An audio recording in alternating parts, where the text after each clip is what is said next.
Ah, est-ce que vous acceptez la polygamie? Oui, la polygamie n'est pas un péché. Ah bon? Non. La polygamie n'est pas un péché. C'est pas contraire à la Bible? Non, c'est pas contraire à la Bible. La Bible n'a jamais interdit la polygamie. Comment? La Bible interdit la polygamie aux princes de l'Église. À ceux-là qui désirent diriger, qui veulent devenir des anciens ou des diacres. C'est là que la Bible intervient. Celui qui aspire à avoir la charge d'évêque ou de diacre doit être marié d'une seule femme. C'est la condition pour être parmi les dirigeants. Mais si tu n'es pas dirigeant, tu peux être polygame. Donc ce n'est pas un péché pour vous? Non, c'est pas un péché. Même si Jésus a dit l'homme quittera et la femme aussi quittera, on ne parle pas des hommes ni des femmes au pluriel. Non. Paul le dit clairement.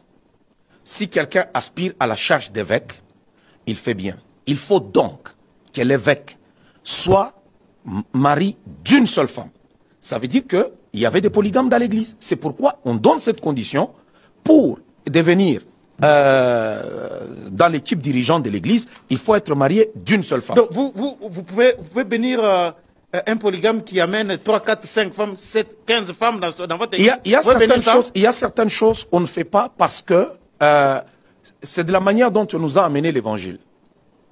Alors, pour ne pas être en scandale, que celui qui ne mange pas ne condamne pas celui qui mange. Pour ne pas être en scandale, il y a certaines choses que je ne ferai pas. Mais sinon, si quelqu'un vient à moi pour me dire qu'il est polygame, écoutez, vous n'allez pas les chasser de votre église quand même? Je ne les chasserai pas. Il n'a pas commis un péché. Je sais que ça va scandaliser les gens, mais c'est la vérité. Il y a des choses que nous avons acceptées qui ne sont pas bibliques. C'est la culture occidentale. Aujourd'hui, j'ai une bague qui montre que je suis marié, mais c'est pas biblique. Mais cependant, on met ça dans... Apparemment, vous avez enlevé les vôtres pour ne pas se conformer à la culture occidentale. Non.